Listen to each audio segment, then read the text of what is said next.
ശ്രീ മുഹമ്മദ് അഫ്സൽ, അന്ന് നിങ്ങൾ പറയുന്നത് RSSന്റെ ക്രിമിനൽ സംഘം നടത്തിയ ആക്രമണമാണ്, അതിൽ പ്രതിരോധിക്കവെയാണ് ഷൈജുവും സുബീഷും കൊല ചെയ്യപ്പെട്ടത് എന്നാണ്. ആ കേസ് അവസാനിച്ചു പോയുവെങ്കിൽ തുടരന്വേഷണമാകാം, ഒരു പരാതി കിട്ടിയാൽ മതിയല്ലോ. പുനരന്വേഷണമാകാം, ഒരു പരാതി കിട്ടിയാൽ മതിയല്ലോ. അങ്ങനെ പലതും ചെയ്യാൻ കഴിയും. ഇപ്പോൾ പാനൂരിലും നിങ്ങൾ പറഞ്ഞത് അതിൽ RSS പ്രവർത്തകരുടെ പങ്ക് അന്വേഷിക്കണം എന്നുള്ളതാണ്. നിങ്ങളുടെ സർക്കാരാണല്ലോ, നിങ്ങളുടെ പോലീസാണ്, നിങ്ങളുടെ അന്വേഷണ സംവിധാനമാണ്, ഇന്റലിജൻസിന്റെ പോലീസിന്റെ ഒക്കെ തലപ്പത്തിരിക്കുന്നത് ആരാധ്യനായ മുഖ്യമന്ത്രിയാണ്. ആ വഴിക്ക് അന്വേഷണം നിലവിൽ നടക്കുന്നുണ്ടോ? ഇത് പറയുന്നതിന് മുമ്പ് ഇവിടെ കോൺഗ്രസിന്റെയും BJPയുടെയും പ്രതിനിധികൾ പറഞ്ഞ ചില കാര്യങ്ങളോട് മറുപടി പറയേണ്ടതായി ഉണ്ട്. ഇവിടെ BJPയുടെ പ്രതിനിധി പറയുകയാണ് അവിടെ ഒരു സംഘർഷവും ഉണ്ടായിട്ടില്ല എന്നുള്ളത്. ആരാണ് പള്ളിച്ചാൽ വിനോദനെ കൊലപ്പെടുത്തിയിട്ടുള്ളത്? ആരാണ് OK ബാസു മാസ്റ്ററെ കൊലപ്പെടുത്താൻ പരിശ്രമിച്ചിട്ടുള്ളത്?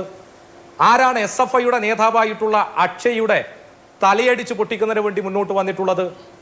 5 തവണയാണ് OK ബാസു മാസ്റ്ററെ കൊലപ്പെടുത്തുന്നതിന് വേണ്ടിയിട്ടുള്ള പരിശ്രമത്തിന് നേതൃത്വം കൊടുത്തത്.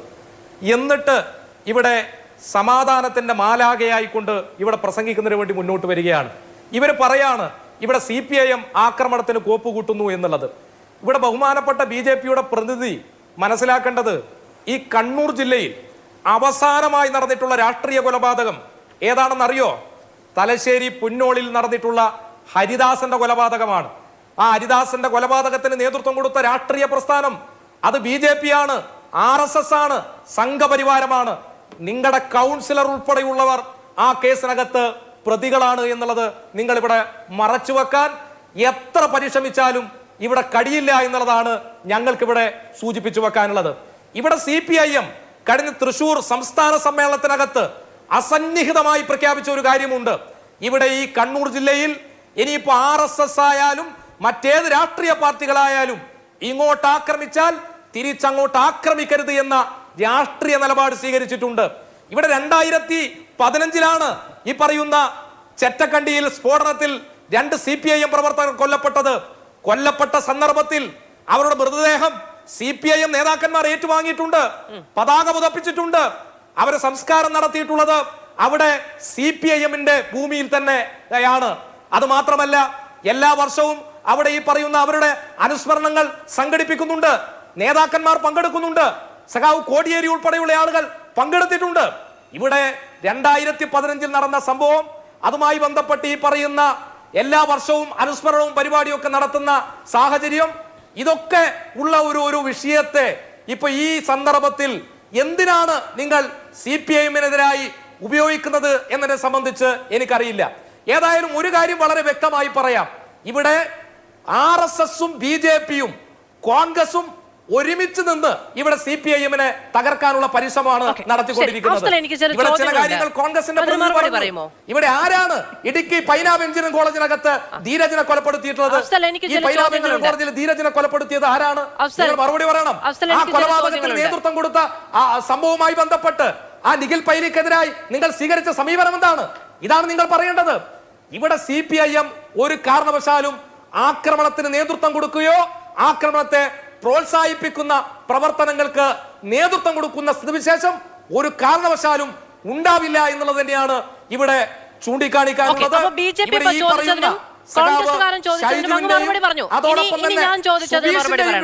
ഇനി ഞാൻ ചോദിച്ചതിന് മറുപടി പറയണം ശ്രീ അഫ്സൽ. അതായത് ഈ 2 സംഭവങ്ങൾ 2015 ഷൈജുവും സുബീഷും കൊല ചെയ്യപ്പെട്ട സംഭവത്തിലും ഇപ്പോൾ പാനൂരിലുണ്ടായ ബോംബ് സ്ഫോടനത്തിലും RSSന്റെ പങ്ക് വ്യക്തമാക്കുന്ന അന്വേഷണത്തിന് സംസ്ഥാനത്തെ ആഭ്യന്തര വകുപ്പ് തയ്യാറുണ്ടോ?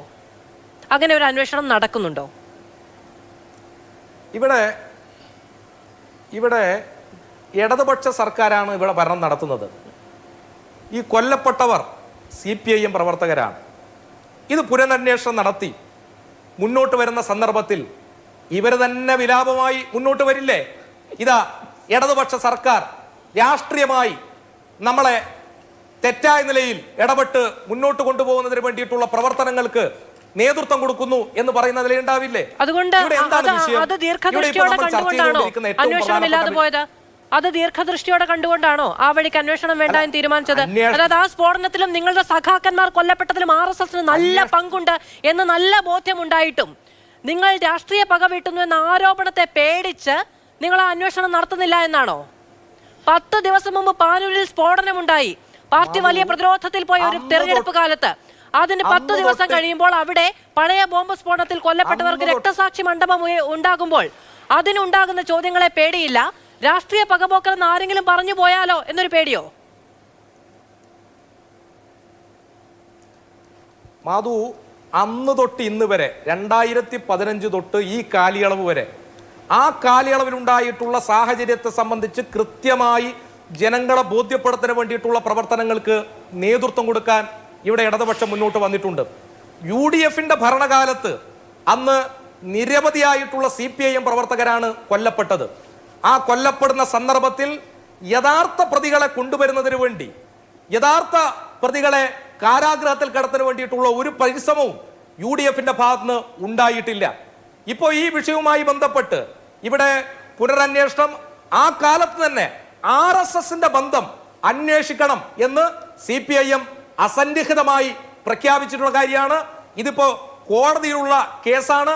ആ കേസുമായി ബന്ധപ്പെട്ട് ഇനിയിപ്പോ വിധി വരുന്ന സന്ദർഭത്തിൽ എന്താണ് ശരി എന്താണ് തെറ്റ് എന്ന് നമുക്ക് ബോധ്യപ്പെടുന്ന സ്ഥിതിവിശേഷം ഉണ്ടാവും.